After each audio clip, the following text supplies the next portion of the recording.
আজকে না একদম শরীরটা ভালো লাগছে না। আর আমার না এই কয়দিন ধরে বেশি বেশি শীত লাগছে, ঠান্ডা লাগছে আর কি, ভালো লাগছে না। তারপরেও রান্না করতে হবে, খেতে হবে। তো সকালবেলা রান্না করে নিয়েছি অলরেডি, তারপর রোদে অনেকক্ষণ দাঁড়িয়েছিল। আজকে না দুপুরবেলা একদমই খেতে ইচ্ছে করছে না, তাও খাবার নিয়ে বসে পড়েছি খেতে, কারণ খেতে হবে। এখন আমি একা নই, আমার সঙ্গে আমার ভেতরে আরেকজনও বড় হচ্ছে, তার জন্যই আমাকে টাইম টু টাইম খাবারটা খেতে হবে। সেই জন্যই খেতে বসলাম। আজকে আমি রান্না করেছি মুসুর ডাল দিয়ে থোড় করেছি, যেটা আমি কোনো দিনই খাইনি, আর আমাকে কেউ রান্না করেও খাওয়ায়নি, আমি প্রথমবার করেছি। এই প্রেগনেন্সির সময়টা না নতুন নতুন ধরনের রান্না করছি আর নিজেই খাচ্ছি।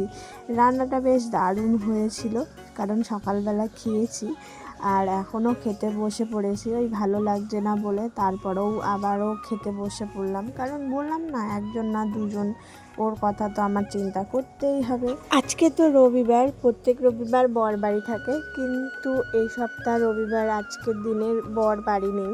আর আমি খাওয়া দাওয়া করে একটু বাইরে আসলাম, দেখছি বাইরে একটু রোদ আছে, বাসনপত্র ঘরে রেখে বাইরে চলে আসলাম রোদের মধ্যে।